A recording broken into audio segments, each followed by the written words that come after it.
Con la nueva aplicación del Instituto de Transparencia del Estado de Aguascalientes, puedes pedir cualquier información que sea de carácter oficial y que se ejecute con recursos públicos. Permisos, presupuestos, gastos, contratos, todo, absolutamente todo lo puedes preguntar. En nuestra nueva aplicación, búscala como ITEA App, descárgala desde tu celular en iOS y Android.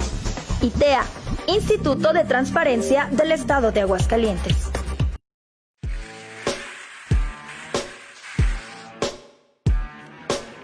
Bienvenidos, este es su Opinión Magazine de todos los viernes, como siempre muy bien acompañado por nuestro conductor Paco Ruiz, que por cierto ya tenemos esta onda del Zoom ya muy arraigada. ¿En serio ya nos gustó o no, Paco? Bueno, yo siempre he sido fan, una gran herramienta y pues fíjate cómo nos está dando la oportunidad a muchos de poder todavía seguir trabajando y poder estar en este programa con invitados estrellas como el de hoy para poder platicar de algo que es tan importante ahorita en México y en el mundo, ¿no? Pues sí, les vamos a presentar, tenemos a Jael Pérez, que es una institución en materia de economía. Es presidente del Colegio de Economistas y lo invitamos porque honestamente en este espacio pues ya nos hemos hecho muchas preguntas sobre la economía y qué mejor traer a un especialista que nos explique, ¿no? Pues, gracias, Aníbal, por la invitación. Gracias a Paco por la invitación. Es un honor estar aquí con ustedes y compartir nuestro punto de vista, ¿no? Porque muchas veces, hoy en día, todos somos expertos de todo. Los que son asesores políticos, pues hay miles de asesores políticos. Los que son asesores económicos, ya hay miles de asesores económicos. Ya hasta los financieros, los contadores, los arquitectos, los ingenieros civiles, todos opinamos de economía. Entonces, pues bueno, muchas veces es dar los puntos de vista, todos son válidos. De un lado podemos decir una cosa, de otro lado podemos analizar los datos de una manera y desde un contexto completamente diferente. Y como diría nuestro máximo líder, muchas veces se tienen otros datos, ¿no? Hay quien dice, a ver si es cierto, Joel, que el economista es aquel que dedica la mitad de su vida explicando qué es lo que va a pasar y la otra mitad explicando por qué no pasó. ¿Es cierto eso, Joel? Pues bueno, es uno de los miles de chistes sobre los economistas. Hay otro que dice pero no sabía que era chiste. Sí, es un chiste, Paco. Sí. No, mira, lo que pasa es que la ciencia económica, como cualquier otra, yo les digo que los economistas no tienen una bolita de cristal. Muchas veces, pues es muy antojable dar pronósticos y los pronósticos se dan en función de ciertos modelos. Sin embargo, para que se cumplan esos pronósticos, tienen que cumplirse todas las variables conforme se modelaron. Y desgraciadamente, pues la realidad económica siempre supera la ficción. Entonces, por ejemplo, ahorita hay pronósticos de decrecimiento económico para México. Unos van desde un menos 6% y otros, los más pesimistas, hasta a un menos 14%. Entonces, en esa banda va a oscilar el decrecimiento. Pero no es lo mismo decrecer a un menos 6 que a un menos 8 de entrada. Hay una gran diferencia. Y no es lo mismo decrecer a un menos 8 que a un menos 12. Entonces, cualquier pronóstico o cualquier economista o cualquier persona que se aventure, ¿no?, a dar un pronóstico, francamente es jugarle a tener una bolita de cristal. Creo que las situaciones que se están dando en este país y en todo el mundo, pues son situaciones que ninguno de nosotros hubiera imaginado hace exactamente un año. Lo que sí es la realidad es que nuestra economía desde el año pasado se venía desacelerando de manera importante. Los inversionistas habían dejado de inyectarle capital a nuestro país y por tanto la maquinita de la generación de empleos pues se estaba deteniendo. Decisiones, muchas, la verdad, vamos a reconocerlas como tal, equivocadas, algunas otras muy cuestionadas, pero el punto es que el año pasado no crecimos. Y por mucho que se quiera tapar el sol con un dedo, pues el crecimiento económico es el crecimiento económico. Bien dice nuestro presidente, no es la variable más importante, no es la variable macroeconómica más importante, pero es una variable muy importante porque, muy sencillo, si no hay crecimiento económico, no hay más puestos de trabajo. Y está demostrado que la mejor manera para sacar gente de la pobreza es con crecimiento económico. Bueno, pero ya dijo el presidente que el PIB va a ser moral y que él, a partir de sus datos, pues va a poder generar mucho empleo y la productividad del país a partir de la democracia y demás, ¿no? Pues fíjate que no está tan errado en lo que dice. Él comenta que el Producto Interno Bruto no debería de ser la medida con la que se mida el bienestar. Y en eso le doy la razón. Y dice que hay que medir el desarrollo económico, pero en las definiciones, para que haya desarrollo económico, primero tiene que haber crecimiento económico. Y mete otro concepto muy interesante sobre la felicidad, ¿no? Decía sí, claro, que para que la gente necesita bienestar, desarrollo y felicidad, que la gente tiene que ser feliz. Y efectivamente, o sea, no está equivocado. De hecho, esta iniciativa no es que se le haya ocurrido a él, se le ocurrió a un presidente en Francia, Sarkozy, y mandó a 3 grandes economistas, 2 de ellos premio Nobel en economía, a desarrollar una medida adicional que mida algo que se llama el progreso de la sociedad, el progreso social. Y entonces, mucho tiene que ver igual con el bienestar de la gente, y para que haya bienestar, pues tiene que haber un conjunto de variables, por ejemplo, calidades de la educación, acceso, por ejemplo, a servicios de salud, acceso, por ejemplo, a servicios públicos de calidad, acceso a la participación ciudadana, obviamente la democracia. O sea, son muchos factores que se contemplan para este índice de progreso social, y está demostrado que la gente que cumple con más de esas características, pues es gente más feliz, ¿no? Y por eso incluso en México se mide la felicidad. En México ya se mide la felicidad y hay un indicador que genera el INEGI que se llama Índice de Bienestar Subjetivo, que la metodología de ese índice está basado en lo que hizo Francia. Qué interesante que lo mencionas, porque de hecho iba a mencionar el caso del INEGI, que sí estaba empezando a hacer mediciones de la felicidad de la población, pero yo honestamente no había logrado hilar el tema de la felicidad. Me imagino que es en calidad de vida, ¿no? O en qué se determina que una persona es feliz o no. Pues es que son muchísimas variables que se miden.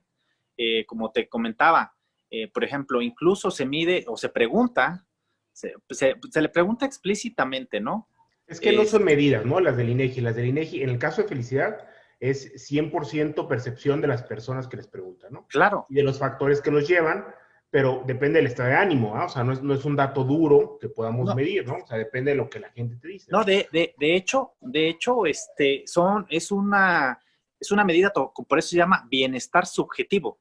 Así se le llama el indicador, porque se le pregunta a las personas en función de cómo él se siente.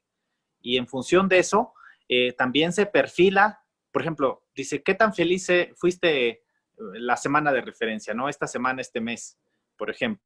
Porque la felicidad también va a depender de qué acontecimientos te ocurran. Por ejemplo, si se te muere un familiar y en ese momento al mes te preguntan, pues es obvio que tu nivel de felicidad va a ser menor que cualquier otro momento. Sin embargo, es importante también ver que esta encuesta no solamente pregunta eso, sino, por ejemplo, tu nivel educativo, si haces deporte o no, la calidad incluso de tus alimentos, tu nivel de ingresos, si tienes familia o no, si estás soltero, si estás viudo, divorciado, lo que sea. Y obviamente también incluso otros aspectos, como les decía, qué tanto acceso a servicios públicos tienes donde vives, por ejemplo. La calidad de los materiales de tu vivienda, o sea, cuántos cuartos tienes. Y en función de eso se perfila a las personas que tienen un bienestar subjetivo más alto que otras, ¿no? Y bueno, y cuando tú perfilas quiénes son las personas que tienen un bienestar subjetivo más alto, pues son aquellas personas con un nivel educativo generalmente más alto, con ingresos más altos, que participan en algún club social, en alguna actividad recreativa, que hacen deporte, etcétera, ¿no? O sea, si tratamos de perfilar quiénes son más felices o quiénes tienen un bienestar subjetivo más alto. Yo creo que cuando escuchamos al presidente, Aníbal Jael, decir que el PIB no es el dato más importante, primero da mucho coraje, ¿no? Porque es como decir, estoy jugando una cascarita de fútbol, ¿no? Voy perdiendo, y entonces, no, pero aquí lo que importa no son los goles, ¿verdad? Oye, estamos jugando fútbol, cabrón, ¿no? O sea, es un indicador que nos debe de importar mucho, ¿no? O sea, es como, entonces ya no estamos jugando eso, ¿verdad? Entonces, el problema del presidente, por supuesto que entendemos que hay cosas más importantes, no solamente para el mexicano, sino para el ser humano, ¿ah? Que no van ligadas a lo económico, ¿no? Como pudiese ser la salud, ¿no? Como pudiese ser las amistades, etcétera, ¿no? Pero quieras o no, para vivir en un entorno, necesitas dinero. Y el problema del presidente es el discurso ideológico. No le interesa realmente generar un indicador para que la gente, para poder medir su trabajo. Lo único que le interesa es insertar una ideología que lo que busca es atacar al rico, ¿no? Entonces, el que no paga impuestos, nosotros los pobres somos buenos, ellos los ricos son malos, ¿no? Y entonces ahora, con lo mismo, ¿no? Siempre, ¿no? A final de cuentas, siempre buscando cómo demeritar la generación de riqueza. Y quieras o no, la necesitas para vivir en cuarentena o sin cuarentena, para educar, para todo lo necesitas, ¿no? Entonces, el problema es que sea ideológico. Por supuesto que en los datos, pues, se podrá opinar mucho al respecto, ¿no? Fíjate Ahora, que... Sí, adelante, Aníbal. no, mira, a propósito de lo que comentaba Paco, Angélica de la Peña nos comparte un artículo de la revista Expansión, que no sé si eso tenga que ver con o sea, qué tanto de las declaraciones del presidente y demás, puedan, o sea, afecta esto. Por ejemplo, el título de la noticia es: México registra salida de capitales por 322,850 millones de pesos en 3 meses. Quiere decir, y con esto me gustaría preguntarte, Jael, habla de que, Millones de dólares, ¿no? claro, perdón, de dólares. Entonces, quiere decir que estas declaraciones, estas actitudes, sí están espantando a la inversión en el país, o cómo va, pues. Estamos teniendo una ceguera de números, ¿no? En 3 meses han salido, ¿cuántos millones? Para poderlo dimensionar. Son 322,850 millones de dólares en 3 meses. 322 millones de dólares, ¿no? Ah, híjoles, es un chorro. ¿Y cuántos salieron los 3 meses iguales del año anterior? Ah, no, pues 290,000, ¿no? Y dices, caray, pues entonces no es tanta la diferencia. O sea, ¿es real ese número? ¿Es para preocuparse, Jael, o es lo mismo que deberíamos estar esperando?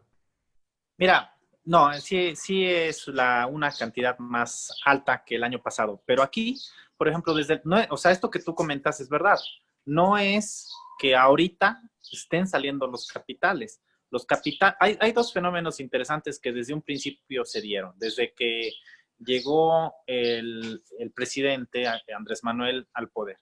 Generalmente, cuando hay cambio de sexenio, es muy natural que los inversionistas se esperen a ver cómo va a trabajar o cuál va a ser la línea del presidente. Generalmente, si tú revisas el primer medio año o el primer año de gobierno de cada presidente, la inversión extranjera directa es más baja que en el siguiente número de años, ¿no? Esa es una. La inversión fija en capital bruto también es más baja. ¿Por qué? Porque los inversionistas generalmente se esperan a tener señales de certidumbre, y tú lo harías y cualquier empresario lo haría. No vas a arriesgar o no vas a meter tu dinero o no vas a invertir en algo que consideres altamente riesgoso. Y entonces, lo que sucedió el año pasado es que el presidente no dio claras señales de certidumbre. Los primeros 3, 5 meses fueron decisiones de cancelas el aeropuerto, todos los contratos que había, échalos para atrás. Y entonces muchos inversionistas se empezaron a espantar, dejaron de invertir y muchos otros se llevaron el dinero. Entonces, desde el año pasado, estamos trayendo tasas negativas de inversión. No es ahorita. O sea, todo el año pasado, mes con mes, no hubo mes que no registráramos tasas negativas de inversión. Es decir, cada mes se estaba invirtiendo menos que el mes pasado. Entonces, lo que estamos ahorita teniendo, pues, es el resultado de lo que se ha sembrado desde un inicio. Esa es la realidad. agudizado, sin duda alguna, por el problema de la pandemia que tenemos en México y en el mundo. La pandemia nos viene simplemente a señalar qué tan endebles está nuestro país o qué tan endeble está nuestro país. ¿Estábamos preparados para una pandemia de este tipo? No, ningún país estaba preparado. Ningún sistema de salud en el mundo estaba preparado. ¿La economía de este país está preparada para lo que viene? No, la realidad es que no. E incluso... ¿Qué es lo que viene, Jael? Pues mira, lo que viene desgraciadamente, incluso hace un rato acabo de compartir con los compañeros de la prensa los resultados del desempleo, no del desempleo, de los puestos de trabajo que se están destruyendo, formales. México, la característica del mercado laboral en México es que es un país con una alta tasa de informalidad laboral.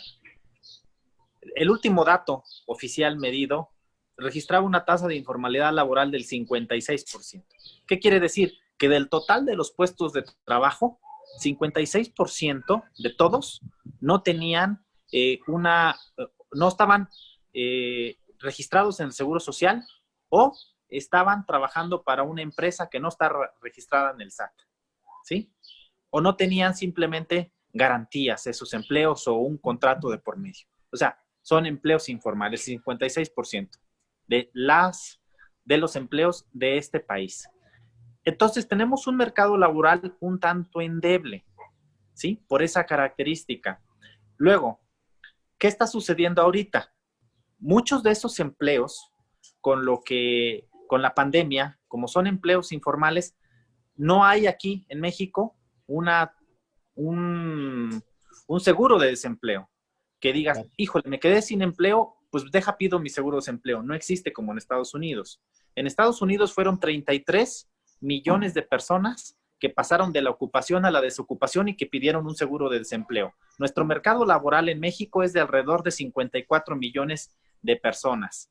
De las personas que están trabajando, de 56 millones, de los cuales 54 aproximadamente están ocupados. Sin embargo, de esas personas que están ocupados, lo vuelvo a repetir, el 56% está en la informalidad. Cuando llega la pandemia y nos dicen quédense en casa, muchas de esas personas pasaron de estar ocupados directamente a la población no económicamente activa. Fueron 12 millones de personas que pasaron de la ocupación directamente a decir, no, pues ahorita yo me guardo, es más importante mi salud y me guardo. Muchos, la gran mayoría de ellos son gente que estaba ocupada en empleos informales. Ahora que quieran regresar al mercado laboral nuevamente a participar como ocupados, muchos de ellos van a tener la capacidad de volver a estar como ocupados, pero muchos de ellos no. Y lo que ahorita tenemos ya de datos oficiales de destrucción de empleos, les voy a dar un dato. Miren, el Seguro Social acaba de dar las cifras de destrucción de puestos de trabajo, ¿no? ¿Podríamos decir de generación de empleo? No, porque no está generando empleo, se están destruyendo empleos. Casi 800,000 empleos se han destruido si comparamos la cifra de mayo del 2020 con la cifra de mayo del 2019. O sea, estamos perdiendo empleos, 800,000. ¿A quiénes le está pegando más? Estamos hablando exclusivamente de puestos de trabajo, de empleos formales, ¿sí? Entonces, ¿cuántos empleos informales se han perdido? Al menos unos 500,000 más. Por tanto, nuestra cifra real de desempleo ha de estar por el 1.3 millones de puestos de trabajo destruidos durante la pandemia, alrededor. Es un cálculo muy aproximado. ¿Es de miedo? Sí es de miedo. ¿Por qué? Porque desgraciadamente nuestra economía apenas va a empezar a resentir los efectos de la crisis económica originada por la pandemia y por las malas decisiones del año pasado. ¿A quiénes está afectando más? Desgraciadamente, esta crisis va a afectar más a los jóvenes. Los jóvenes, si comparamos la cifra de mayo del 2020 contra la cifra de mayo del 2019, ha decrecido el número de puestos de trabajo en menos 9.4%. ¿Sí? Entonces, ¿quiénes? ¿Tenemos un país de jóvenes? Sí, tenemos un país de jóvenes que deberíamos estar aprovechando su fuerza laboral. Desgraciadamente, O que estén emprendiendo, ¿va? Más que quererlos trabajando, generando ellos en los empleos. Pero... Deberíamos de tener jóvenes emprendiendo. Desgraciadamente, tú lo sabes muy bien, Paco, no existe una cultura emprendedora. Y muchas veces, y tú lo has de vivir, que tú eres emprendedor, eres un empresario exitoso, pero, por ejemplo, cuando me han invitado a algunas incubadoras de empresas en las universidades, les pregunto, bueno, ¿y este maestro que está dando clase aquí en la incubadora tiene empresa? Me dice, no. Le digo, bueno, entonces, ¿cómo va a enseñar a emprender a alguien que no tiene empresa? Sí, lógico, pues, ¿no? Pero entonces, ¿es una oportunidad para las empresas de crédito, por ejemplo? ¿Cómo? O sea, me refiero, ¿qué empresas ahorita tendrían la capacidad de poder sobrevivir ante estos cambios, ¿no? Sí, o sea, tu pregunta es, ¿va a aumentar el agio, ¿no? O aquellos empresarios o aquellas empresas que sacan rendimientos de la desgracia de la gente, ¿no? O sea, Electra va a vender más porque más gente va a ir a comprar a paguitos, ¿no? Sí, sin duda. Mira, en la rueda de prensa última del Colegio de Economistas dijimos que el agio iba a incrementarse de una manera importante. ¿Por qué? Porque desgraciadamente gran parte de los mexicanos no tienen acceso al crédito y sobre todo al crédito barato. De entrada, en México no existe el crédito barato. Si tú quieres suavizar tu consumo por medio de las tarjetas de crédito, la más barata a nivel comercial y de uso más común entre la gente, pues andará como alrededor, la más barata estamos hablando como del 46-50% de CAT y la más cara como al 130%. O sea, en pocas palabras, es un verdadero robo el crédito en México. Luego, por otro lado, el agio está mucho más caro que eso todavía. Muchas personas no tienen acceso a sacar una tarjeta de crédito y recurren al agio. Y desgraciadamente, ante una situación de este tipo, muchas personas van a caer con agiotistas. Y por otro lado, también muchas personas van a caer en casas de empeño para tratar de suavizar su consumo en los próximos meses, que son las peores decisiones que pudiera tomar una familia, pero desgraciadamente son las únicas opciones que puede tener, dada la característica de nuestro mercado financiero y de crédito. Pues está, la verdad, una noticia, yo la veo triste, ¿no?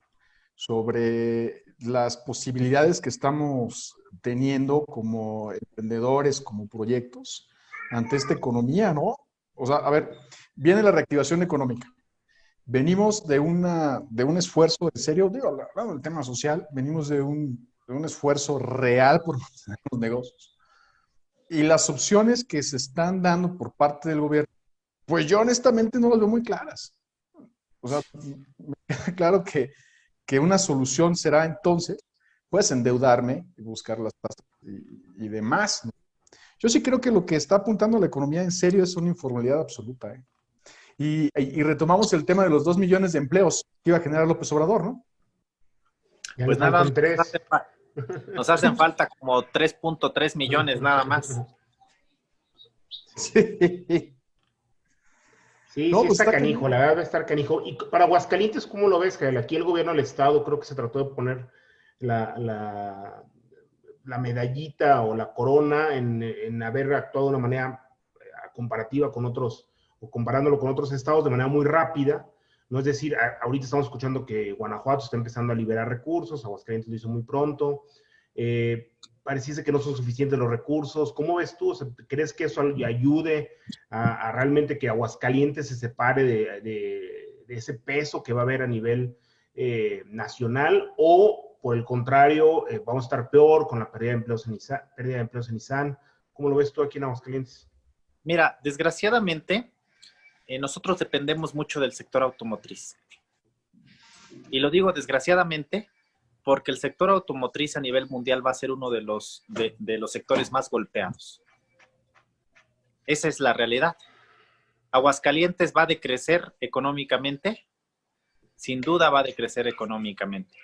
No debemos ni siquiera de decir, no, pues nos podemos salvar. No, o sea, hay que aceptar la realidad. La realidad es que vamos a decrecer. Son dos cosas. Primero, que decrezcamos lo menos posible. ¿Sí? Y luego, que esa caída, que sea lo menos profunda, sea lo más corta posible. Es decir, que caigamos lo menos posible y que nos recuperemos lo más rápido posible. ¿Sí? El sector automotriz desgraciadamente se antoja que tenga una recuperación lenta, particularmente en Aguascalientes. Bueno, Aguascalientes depende en gran medida de lo que suceda con Nissan. Lo que pase con Nissan es lo que sucede con la economía de Aguascalientes. Esa es la realidad. Ahora, el sector automotriz de Aguascalientes está ligado plenamente a Norteamérica. Nuestro principal consumidor de los autos que se producen en Aguascalientes, en Nissan Aguascalientes, es Estados Unidos. Y ellos No también es... los ves en picados. Estados Unidos, aunque hoy tuvo un buen rebote la bolsa y todo, ¿tú ves mal Estados Unidos? O sea, ¿sí Pues ves una crisis global?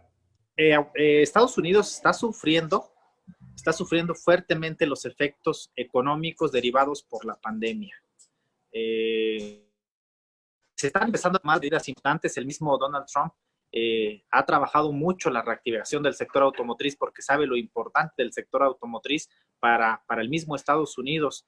De hecho, una de las cosas más importantes que se tienen que hacer es la reactivación del consumo de automóviles de la principal economía todavía, porque China viene ya muy fuerte. Uno de los principales aspectos que está trabajando Estados Unidos en cuanto a su reactivación económica, pues es precisamente el consumo de los automóviles. Y para que se consuman automóviles tienen que bajar abruptamente las tasas de interés. Y lo están haciendo. En Estados Unidos ya te están soltando un auto. O llegas a una agencia ahorita y dices, oye, yo necesito un auto nuevo. Ah, sí, llévatelo, aquí está, mira, ahí me lo vas pagando, ¿no? ¿Por qué? Pues porque tienen que reactivar el consumo.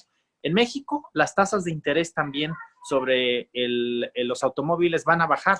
Sin embargo, no van a bajar de manera tan decisiva como lo está haciendo en Estados Unidos, ¿no? Las tasas de interés ustedes van a empezar a ver que ahorita ya estaban como por el 11, por el 12%. Ahorita seguramente ya hay tasas del 9.8, del 9.6, porque se tiene que abaratar el crédito, porque si no se abarata el crédito, simplemente no va a haber consumo de automóviles. Oye, Jael, a ver, una pregunta aquí entre nos, que es algo que tenemos que preguntar a un experto. A ver, ¿la crisis se va a poner peor o vamos a salir de esta?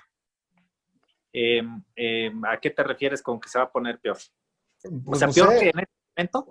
o sea, el desempleo, la falta de flujo de capital, los créditos, hablando como Mira, ciudadano de pie.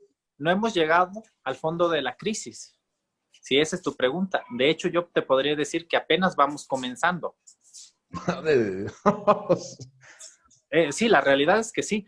Digamos que el año pasado la economía de México se hace cuenta como un carro cuando le apagas el motor y lo dejas ir en neutral.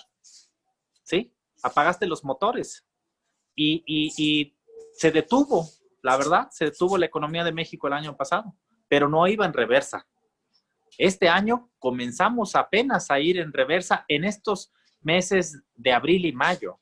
Apenas comenzamos a ir en reversa, pero en reversa y en picada, ¿no? O sea, entonces... Aquí te van a empezar a llamar prianista, ¿eh? Ahorita vas a empezar a ver los comentarios, ¿no? En la transmisión. No, ya empezó, ya está Sí. Hamlet Newker diciendo, madre de Dios, No, de pianistas, contesta el chayote, Jael, es tu culpa. No, aquí no es un asunto de partidos. ¿Por qué no decías nada cuando estaban los anteriores? A ver, Jael, ¿por qué no decías esto cuando estaba Vicente Fox? Siempre lo dije. No es un asunto de ideologías o de partidos políticos. Simplemente estamos describiendo la realidad económica. Y si La hubiera realidad estado... nos alcanzó, por eso digo, la realidad nos alcanzó. Ahora, ¿qué pretexto van a decir? Le van a echar la culpa a Calderón. A ver, Mira, hay quienes opinan que el Tren Maya va a ser un elemento que va a traer la inversión extranjera y están poniéndolo como una obra magna que va a impulsar la economía nacional, ¿no? Yo no lo veo muy claro, pero hay quienes dicen que sí va a ser un detonante, ¿va? Pues mira, ojalá los economistas y los grandes analistas financieros se equivoquen, como suelen hacerlo, por el bien de todos los mexicanos. ¿Por qué? ¿Pero cuándo se acaba el Tren Maya? Nomás para corregirte ahí, Aníbal. ¿Perdón? ¿Cuándo terminan de construir el Tren Maya? Pues se supone que son, ¿qué? 2 años, ¿no? Dijo el presidente, que no se puede tardar más. Yo creí que era mucho más, ¿eh? Creí que ni siquiera le tocaba a él en este sexenio. No, él quiere y antes de irse quiere inaugurarlo. O sea, es su obra maestra, ¿no? Pues antes del 2022. Sí, claro. No creo antes del... A ver. Antes de irse, dices. Antes de 2022. Paco, por favor, estás viendo el horno de chairos. Perdón, no, de gente informada de otros partidos políticos que está diciendo que ustedes pudieran ser integrantes de la BOA, ¿no? Yo no, por supuesto que no. Ese para mí, Bueno, Chairo, por favor, aquí acá. es importante aclarar algo, que esta crisis económica le hubiera tocado a cualquiera del PRI, estando en el poder, le hubiera tocado a cualquiera del PAN, a cualquiera. No, por eso digo que no es un asunto ¿Quién de sabe partido. si cualquiera hubiera venido con un decrecimiento? Ahora, que ahorita sí puedes decir, es que la pandemia, pero en enero no había pandemia, o sea, no estábamos en la situación como estamos ahora. Claro, y ya estaba mal la economía. No, lo que quiero puntualizar es lo siguiente. Los efectos de la crisis económica por la pandemia a cualquiera le hubieran tocado, independientemente del partido político. Lo que sucedió antes de la pandemia es meramente responsabilidad del Ejecutivo y de su gabinete, todo lo que sucedió el año pasado en materia económica. Es producto de las malas decisiones, porque hay que llamarlas así de esa forma. Son malas decisiones que se tomaron y que se detuvo los motores de la economía de este país. Sin embargo, lo que está sucediendo ahora, pues simplemente es un efecto de la crisis por el COVID y nos agarra en el peor momento, porque ya veníamos, es como cuando una persona ya se va a caer y en vez de ayudarlo, pues lo avientas a que se caiga más, ¿no? Es algo así. Entonces ya veníamos en franca caída y pues ahorita simplemente estamos... Hay que cuidar a tus amigos. Cuando vayas caminando junto a Jale hay que tener cuidado, Aníbal. Pues es que es un tema, porque sí se le apostaba mucho a la obra pública, ¿no?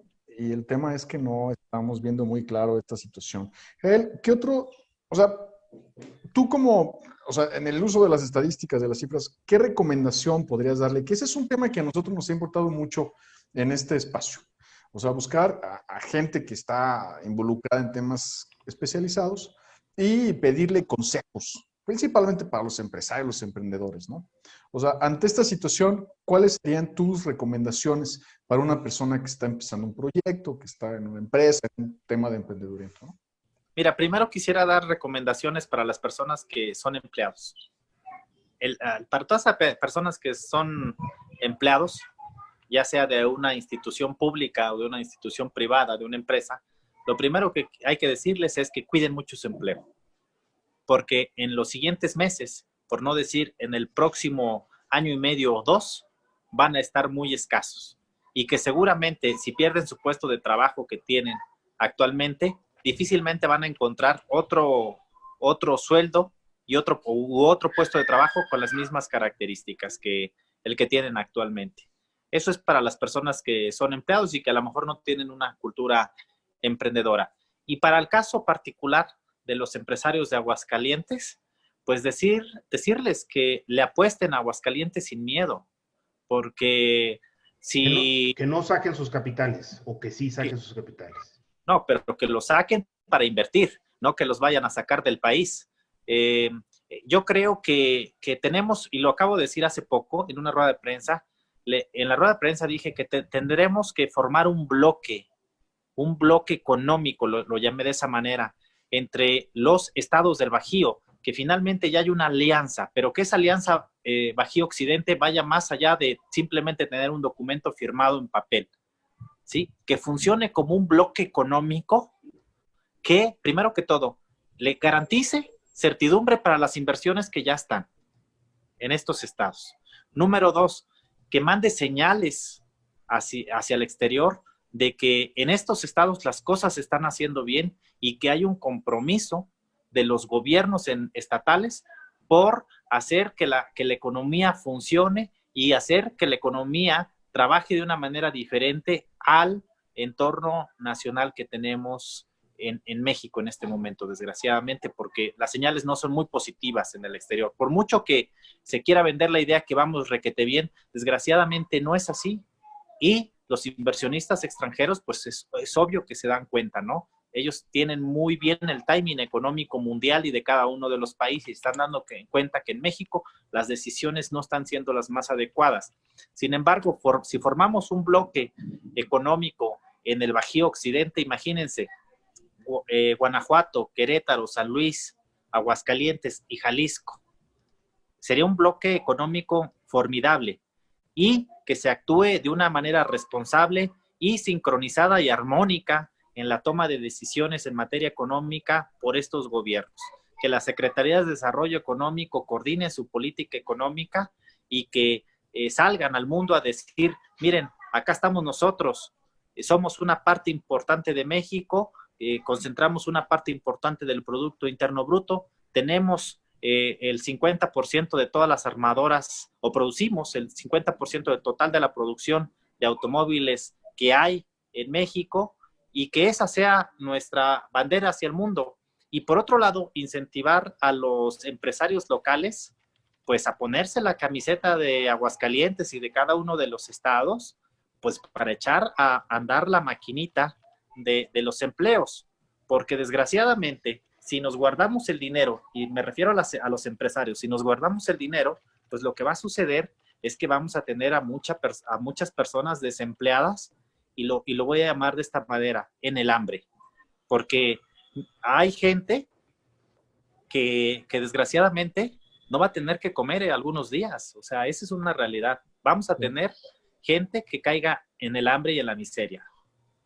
Ahora que lo mencionabas, y qué bueno que nos recuerdas ese dato. A ver, Aguascalientes sí estuvo impulsando la alianza de gobernadores que fue Centro Bajío Occidente, ¿no? Esto antes del coronavirus. Parece que hay un mundo antes y después del coronavirus, ¿no? Entonces, en esta alianza, o sea, intentaron hacer un bloque de gobernadores de distintos partidos que hicieron una rueda de prensa muy, muy expresa y todo, pues de alguna manera para impulsar la industria, la automotriz, ¿no? En este pretexto. Llega el coronavirus, nos encerramos todos en nuestras casas, nos asustamos, como que nos distraemos. Y entonces esa alianza pues se queda como en dudas sobre si seguiría o no seguiría. Y entonces ahora que tocas ese tema, pues yo sí vería muy acertado que se empiecen a reorganizar y que sigan impulsando este bloque, ¿no? Hoy más que nunca debe de seguir. Por el bien de todas las personas que estamos en el estado de Aguascalientes, debe de seguir. Porque desgraciadamente el sector automotriz va a sufrir una fuerte caída, o ya está teniendo una fuerte caída. Cifras. La producción se detuvo el 96.6% de la producción de Nissan. ¿Sí? Es decir, dejamos de producir automóviles durante esta pandemia. Ahora, ya se reactivó, pero ahora, ¿de qué te sirve producir automóviles si no se van a vender? ¿Va a haber despidos en Nissan? Por supuesto que va a haber despidos en Nissan. ¿Va a haber despidos en la industria periférica Nissan? Por supuesto que va a haber despidos. O sea, no querramos tapar el sol con un dedo. Esto es una realidad. Que vamos a buscar que sean la menor cantidad de puestos de trabajo que se pierdan. Y para eso, pues aquí hay dos situaciones muy importantes. Si una empresa, por muy bondadosa que quiera ser, una empresa está hecha para generar utilidades, no para generar pérdidas. Y si una empresa se ve amenazada, pues lo que va a hacer es tratar de recortar, de replegarse un poco para tratar de sobrevivir. Y una de las maneras más efectivas es a través de los despidos, ¿no? Perdón, nos escribe Luis Manuel Casas. La obra del Tren Maya será, bueno, ¿qué dice? La obra de este tren regional turístico y cultural, Tren Maya, se refiere, un presupuesto de 120,000 millones de pesos y tardará 4 años en construirse. Estábamos equivocados. No, es que es una obrota. Y creo que te explique bien, porque creo que 4 años incluso es un tramo nada más, porque es que es todo un circuito. Sí. A mí me encanta el proyecto del Tren Maya. O sea, yo sí creo que una de las cosas que hay que hacer es fomentar el turismo. Es una industria muy noble para México, es una industria que dominamos, es una industria que pudiese crecer mucho, que va a crecer mucho, ¿no? En los próximos años, independientemente de todo.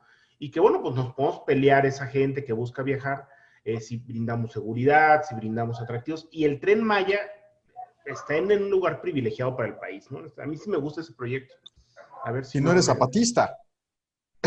O medioambientalista, ¿no? No, y creo que hay muchos proyectos. O sea, todo tiene un costo, ¿no? Y eso Jalte nos puede platicar, ¿no? Desde la visión de la economía. Todo tiene un costo. O sea, no puedes hacer algo sin tener que pagar otra cosa. Llámese como se llame. No podemos regresarnos a vivir arriba de los árboles, ¿no? O sea, tenemos que seguir creciendo como sociedad.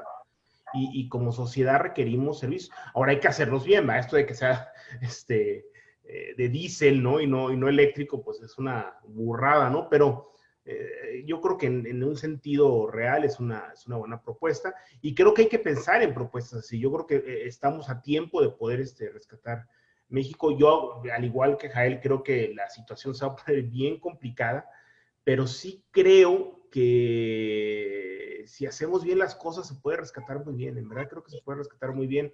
Hay muchas industrias en la balanza comercial México-Estados Unidos, que a final de cuentas, en la balanza comercial México-Estados Unidos únicamente, no exportaciones e importaciones de todo el país, únicamente con Estados Unidos, que es de lo que se quejaba Trump, pues exportamos más de lo que le importamos a Estados Unidos, ¿no? Entonces, un aumento del dólar nos puede llegar a beneficiar en flujo, ¿no? O sea, no sé cómo veas tú, Jales, ¿es del todo malo la situación?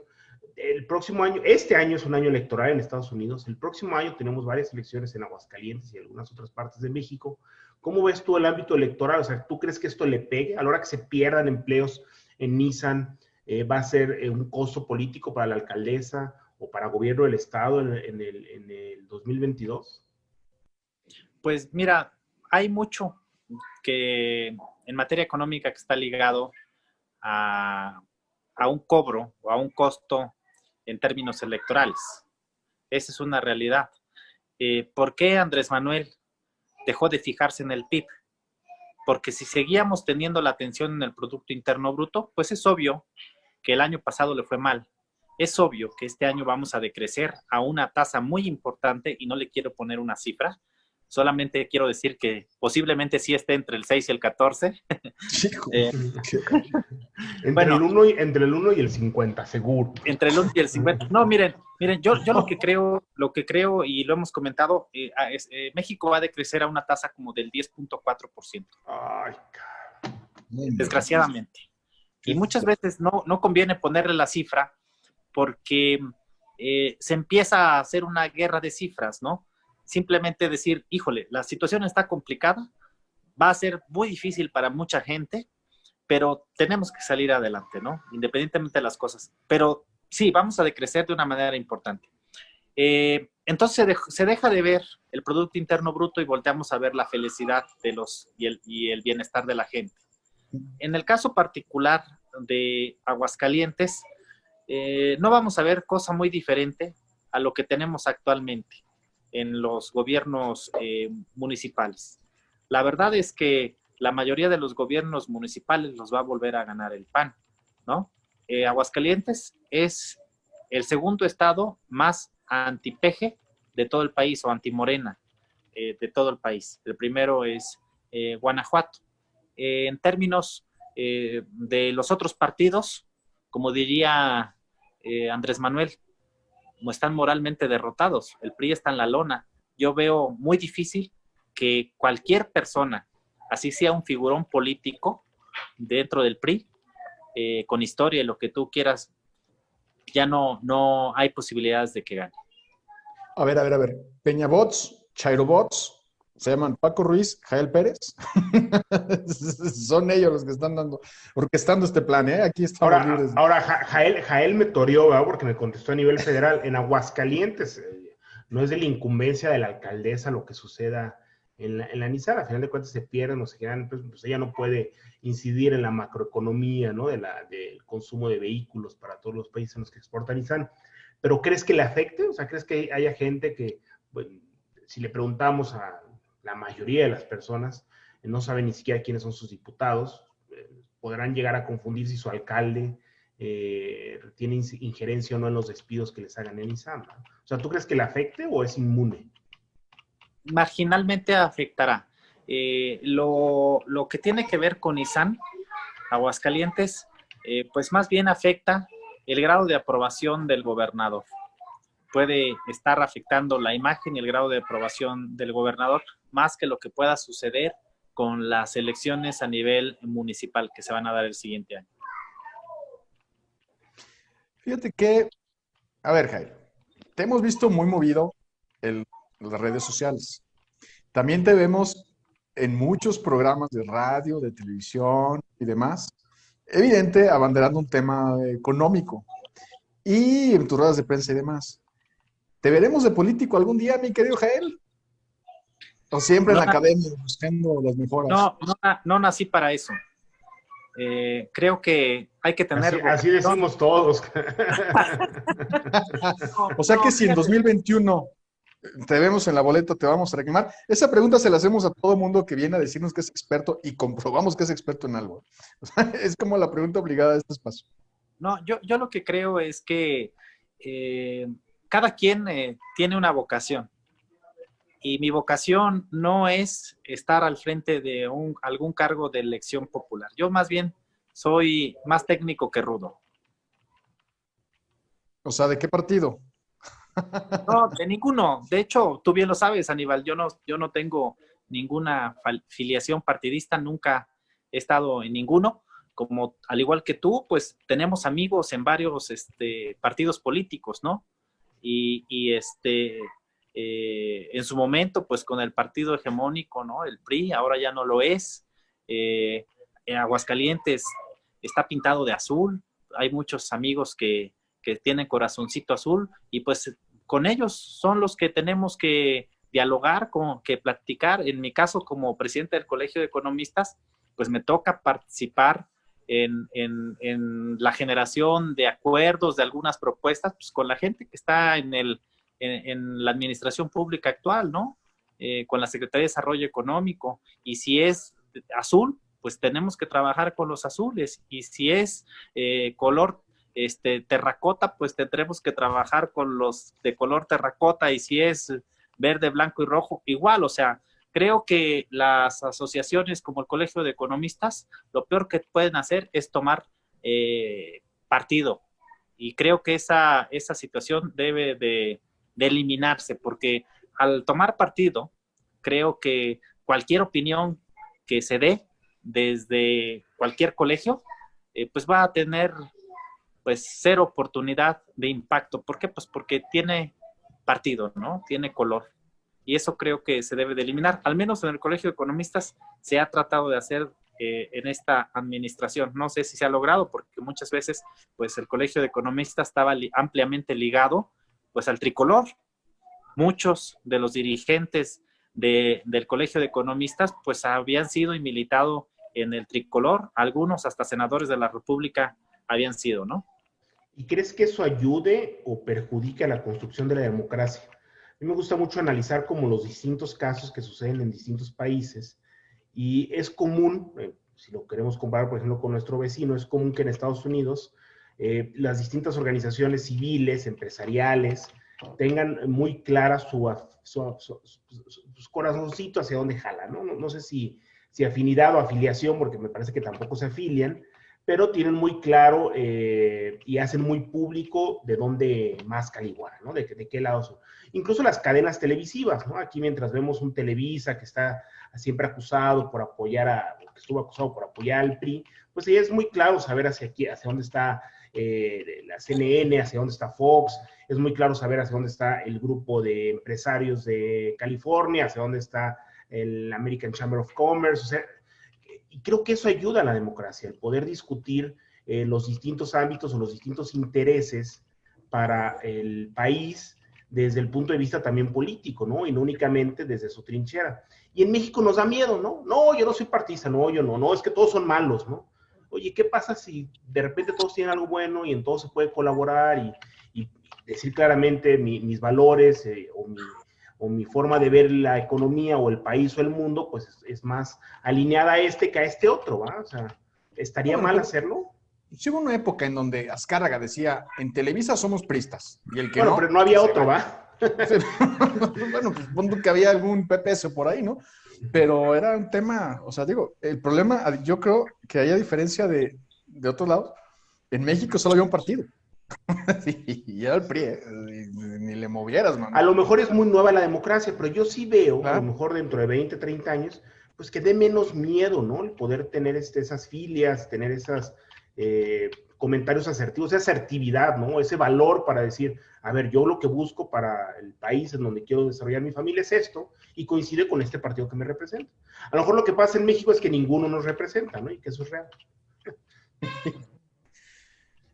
Pues ¿Qué mira, nos espera, Gael? sí creo que esto que tú comentas, ¿no? Es muy válido definirse, como diría el presidente, nada de medias tintas. Sin embargo, en lo particular yo no me siento representado por ningún partido político. Tal vez si creyera fielmente en los valores y en la ideología de algún partido político, pues ahí estaría.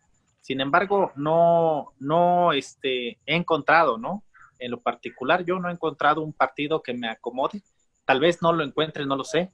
Pero, y si algún día pertenezco a alguno, pues mi vocación, la vuelvo a repetir, estaría meramente por el lado técnico, muy válido para quienes tengan aspiraciones a cargos de elección popular. Cada quien creo que puede colaborar desde la trinchera que le corresponda. No es fácil también, hay que reconocerlo, estar compitiendo por un cargo de elección popular. Hay que tener mucho estómago. Para las personas que lo están, pues no es fácil la forma en que se hace política en México y también en el mundo, ¿no? O sea, porque ya no, pues que aquí en México es la peor política, en muchas partes del mundo tal vez esté aún peor. Recuerdo el año pasado estuve en Guatemala justo antes de las elecciones presidenciales y me llamó sumamente la atención que tenían alrededor de 27 candidatos a la presidencia de la República, ¿no? Y aquí nos quejábamos porque el año pasado teníamos 10 candidatos a la presidencia municipal de Aguascalientes, allá tenían 27 y en el transcurso de antes de llegar a las elecciones, 3 ya habían caído a la cárcel por corruptos, ¿no? Entonces... Y a varios les negaron el registro, como a la famosa Gloria Álvarez. Así es. Por su edad, ¿no? Le negaron. Imagínate si no hubieran sido más. Sí, no, entonces yo ahí en lo particular, creo que es muy válido que incluso, ¿no? Pues la gente tenga alguna filiación, ya sea ideológica o partidista, porque finalmente eso habla del interés que tienen las personas en la democracia de este país. Yo veo a muchos jóvenes que tienen cero interés en la participación democrática y creo que eso es muy malo porque el costo de la democracia se eleva de una manera importante y sustantiva y desgraciadamente pues estamos teniendo por un lado de que muchos jóvenes están no ejerciendo el voto, una parte muy importante no está ejerciendo el voto y a lo mejor algunos que lo ejercen pues lo hacen pues de una manera sin conocimiento de causa. Por ejemplo, muchos jóvenes votaron por el Bronco porque les pareció gracioso la propuesta de que mochara la mano, ¿no? Hijo, qué bárbaro. Estaríamos mejor con el Bronco. No. Hay que sacar nuestros spots. No, pues es que es un mundo de temas. Para concluir, mi querido Gel, porque ya vimos que ya te está llegando la noche en tu bonita terraza. Aquí me pongo, mira. Oye, a ver, supongamos. Eres un brillante economista, el Colegio de Economistas, a través de todo su trabajo, ha hecho un gran impacto, supongamos. Te manda a llamar tu cabecita de algodón. Sí. Y te dice, a ver, Jael, dame un diagnóstico concreto sobre qué está pasando en el país y qué tendría que hacer para resolver este problema de la economía nacional. Mira, los diagnósticos están y los tienen. O sea, eso es una realidad. El diagnóstico es, pues, no hay inversión. Esa es una realidad. Se están destruyendo puestos de trabajo de una manera muy importante. Pero sobre todo, creo que lo más importante de todo es que no hay confianza. No hay confianza en la economía de México. Si nosotros lográramos consolidar esa confianza, darle certidumbre a las inversiones, créeme que la recuperación económica, producto de esta crisis económica que apenas vamos a comenzar a vivir, estamos empezando a caer. y todavía no hemos tocado fondo. Tocaremos fondo por agosto, aproximadamente, agosto, septiembre. Y a partir de ahí, la recuperación puede ser muy lenta. Y puede ser muy lenta, y estoy hablando del año 2023, que nos encontremos en una situación similar a la antes de entrada de López Obrador, ¿no? Porque no puedo decir que justo antes de la pandemia, ¿no? Pues porque ya veníamos mal. O sea, por el 2023 estaremos justo como en el último trimestre de Enrique Peña Nieto, ¿no? Entonces, eso se va a lograr siempre y cuando haya certidumbre en la economía mexicana, que haya confianza. Desgraciadamente, con el discurso del Ejecutivo Federal, ¿no? E incluso con el discurso de la oposición, que es contraria al presidente, y con la forma en que se están dando las cosas, que finalmente estamos teniendo una sociedad muy polarizada, pues eso va a afectar mucho, ¿no? A nuestra economía, sin duda, y que va a ser más difícil, más tortuosa la recuperación económica. Porque hay quienes apuestan a que los programas sociales van a sostener la economía nacional. Yo no soy economista, no sabría cómo poder Ningún hacerlo. programa social es sostenible sin una economía sana. Sus programas sociales del presidente a mitad de sexenio pueden carecer ya de financiamiento para sostener tanto programa social, porque simplemente el gobierno no va a tener dinero para sostener esos programas sociales. O sea, sí existe la posibilidad que a los abuelitos les deje de llegar dinero. Totalmente, a los abuelitos, a los jóvenes que no estudian y que no trabajan, bueno, ahora con los que están con la beca, a los programas como Sembrando Vida. Es más, y les va a caer como anillo al dedo para poder llegar a las expropiaciones y a todo eso que les encantaría hacer, ¿no? Pues fíjate, como anillo al dedo. Yo no quiero pensar en una situación tan catastrófica como la que comentas. Nadie quisiéramos pensar en una. Yo creo fielmente en la economía de mercado. ¿Sí?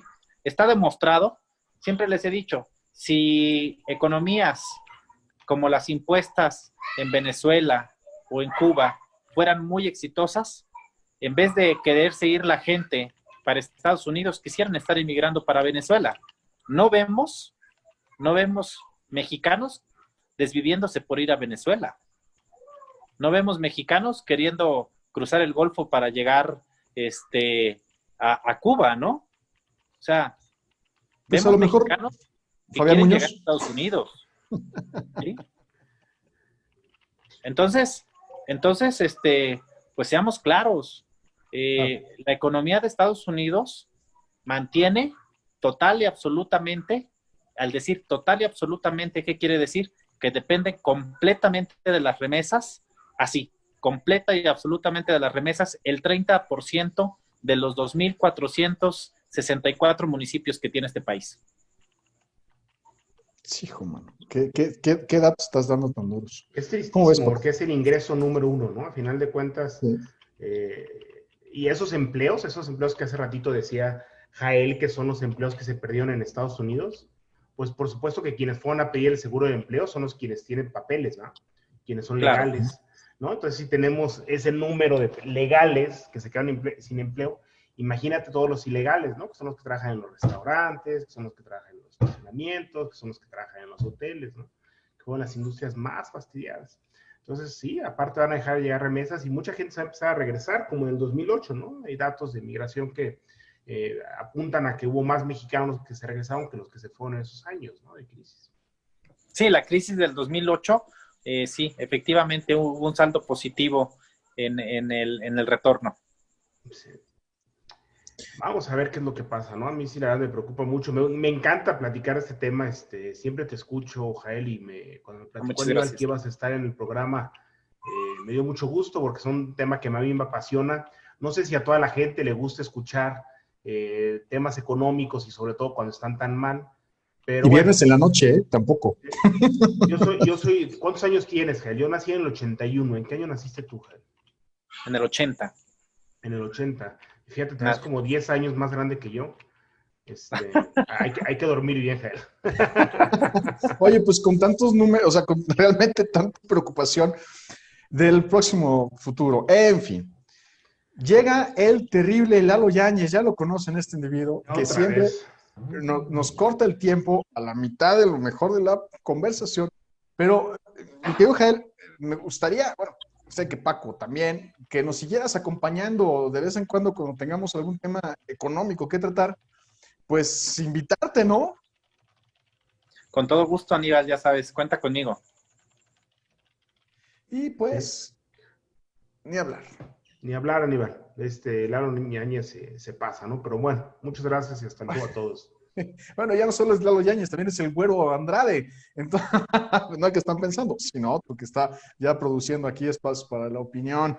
En fin, queremos agradecerle a usted su valioso tiempo que nos acompañó en el desarrollo de su Opinión Magazine todos los viernes, en el que no hacemos otra cosa más que presentarle a usted temas relevantes de lo nacional, regional, internacional, porque le apostamos, por supuesto, a una sociedad más crítica, que a la hora de un proceso electoral no piense con la víscera, por favor.